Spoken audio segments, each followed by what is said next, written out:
Hello, my name is Dru Rai, and today I am with Pavel Livshiz from Hetz Partners. And welcome, Pavel. So we talk about cyber AI, whatever technology, and this is meant for just inform the public, like what's happening in the world. Welcome to the show. Thank you, Drew. So tell us something about yourself and the company. Thank you, Drew, once again for having me here. So I'm Pavel, one of the partners at Hetz Ventures. We manage $500 million across 4 funds. So we just raised our newest fund, $140 million. We do seed investments, companies of Israelis. You know how they are, so they can be anywhere. Focus on 2 main verticals, cyber and infra data. So right kind of at the area that you focus as well. We write checks up to $10 million, and we just started to invest out our latest fund. Great. So I have to ask a very basic question for American audience. Why so many companies come out of Israel when it comes to cyber, especially in cybersecurity? It's a great question. So actually interesting from a statistic point of view. Today, 75 to 80% of the market value captured by the Israeli tech ecosystem come from cyber and data. And cyber increased. It used to be roughly 25% a couple of years ago. Now it's roughly 40. I don't know if it's going to continue to grow, but I mean it's quite meaningful size. I think it goes to the talent pool.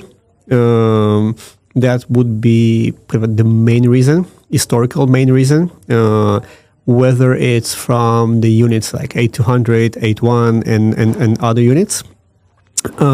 Second reason is that Israel today is quite a mature market. So what you see today is already second wave or third wave of entrepreneurs that's starting a new company, whether it's in cyber, or founders who experienced being first employees at cyber companies, so they see how success look like. Mm-hmm. So from a macro perspective, probably 5 to 6 years ago, US was still the main geography looking for innovation. I think today in cyber, Israel became number 1. That's not what we're seeing in data, but definitely in cyber. So overall, that's kind of that's the trend. So what is so special about Israel? I mean, we're teaching kids in the school or colleges, or like why cyber has become so, I mean, like even maturity inside the country, like what is so special about Israel? Why not some other country? Like what's happening in Israel which makes professionals, talent, investment, I don't know if there's government support and things like that. What is that which makes Israel a place to create these ventures? I think it goes back again kind of to the army and to the army needs, or to the country needs of essentially it's one of the lines of defenses and offenses that we need to be able kind of on the cutting edge of technology. Mm-hmm. So that's maybe at the beginning it was surprising. Today it's quite common. Yeah. From investing perspective, right? What have you seen in the last 3-4 years? What's changing? And looks like you're on the 4th fund. So which way you're trending? What makes you invest in something? So I think probably every conversation you have today is going to touch on AI in a way, not surprisingly. I remember in 2023 when I came back from the RSA, so we have a vast group of CISOs mm-hmm. that are collaborating with us. And I remember it was April 2023. Pretty much everyone were speaking about ChatGPT and how they will allow or block use of I don't think even Claude was Not there, yeah. I remember. Not there Last yet. year was not there. Yeah, 2023, it was definitely not there. And they were everyone was saying, oh, we should it's something happening. I mean, we allocated budget, unclear from where, but we want to have something. So I remember I came back to Israel. We started to look for the best team to back. This top-down thesis. Mm-hmm. So we found guys from Prompt Security. So we seeded that company. 2 years later, last summer they got acquired by Sentinel, which was a very big success. Over $200 million exit after less than 2 years. And it's incredible to see how things have expedited in terms of pace. So we backed in 2025 second generation, the security for agents. And I can go deeper in exactly what the company does, but just I don't think that's what matters. Is that now every startup that we see in cyber, it's either applying AI to one of the verticals of security, of a legacy domains, whether it's endpoint, identity, etc., or building security for AI, because AI is getting adapted faster and faster.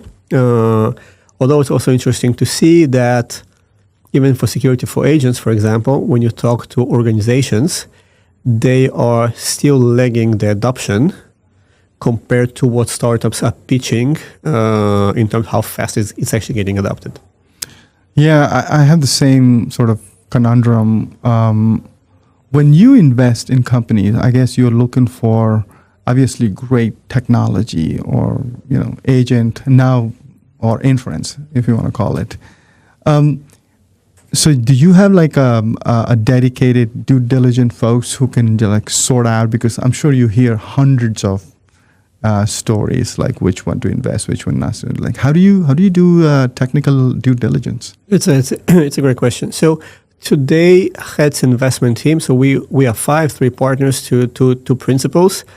Among 5 of us, we can, and actually one of the reasons why we've been picked by the founders, we can go as deep as a code level of understanding of what the company does.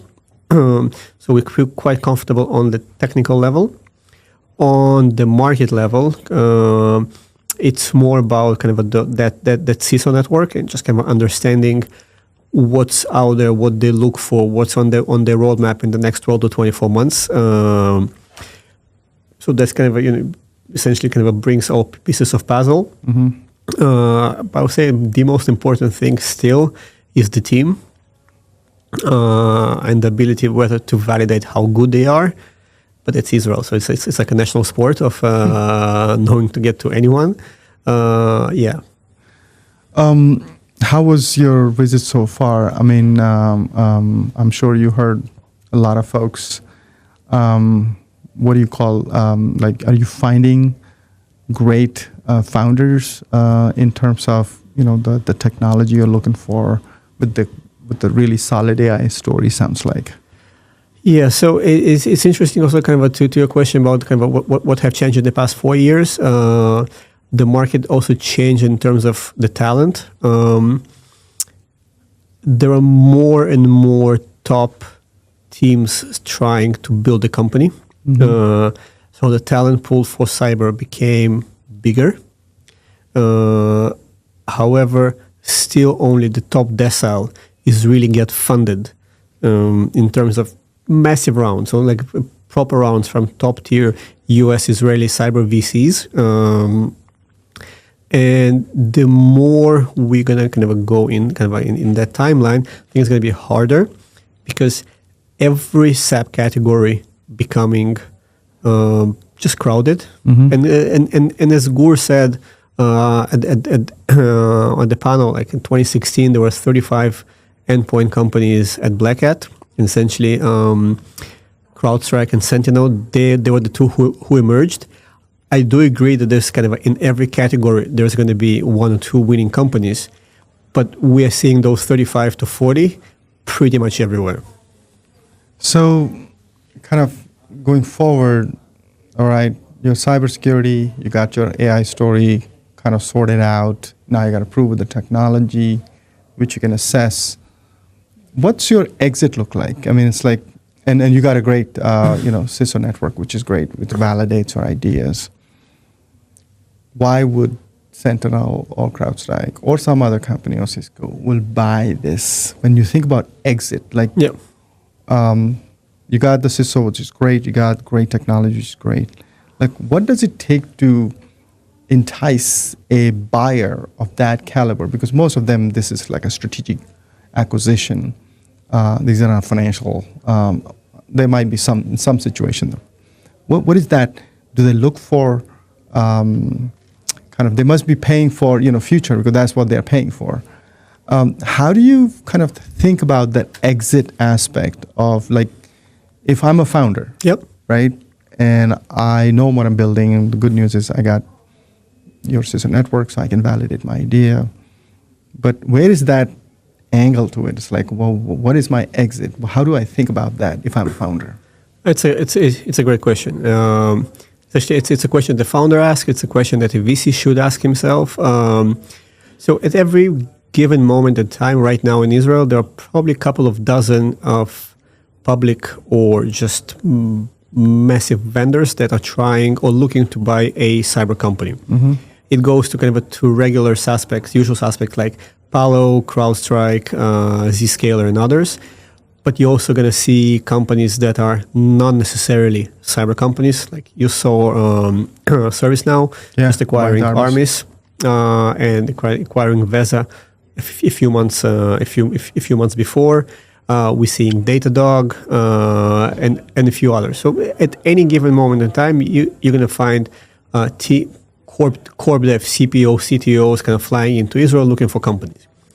I think from a VC perspective, the right thing to do, speaking of value add, is to be able to connect to all the relevant potential buyers very early on, and to be able to present your companies just in terms of relationship, not necessarily to sell, because I actually don't think companies are getting sold, they're getting acquired, or the good companies, they're getting acquired. They are getting acquired for talent, for technology, mostly. I think in Israel, it's great to seek stories like Wiz, like Armis, like others. They go into billion-dollar companies, but most of the companies they're going to get acquired for hundreds of millions of dollars on a good case scenario. So kind of if you understand the dynamics of how the venture market works, the best thing for founders and for VCs is just kind of to know who are the buyers in their respective area, and to be in touch with them pretty much from the beginning. All right, Pavel, I got to ask you a personal question before I let you go. How did you get to where you are? What's your story? I never thought we were going to have this conversation probably like even like 9 years ago. So my background, I'm an aerospace engineer. I spent 9 years in the Israeli intelligence forces, kind of the units we just mentioned. And then I really didn't know what I want to do. So I went kind of to the business side. So I worked for Goldman, for Bain. I was in a startup. And I came back to Israel. We started this VC, which is this kind of a separate story of why people believed we should be able to invest capital. So we started with a small $55 million fund, and kind of 8 years later, here we are. Well, thank you for your time. I know you're so tight with the time. Thank you for give your insights, and good luck with this is a continuous task. You always look for the great potential founders. Thanks again. Thank you so much.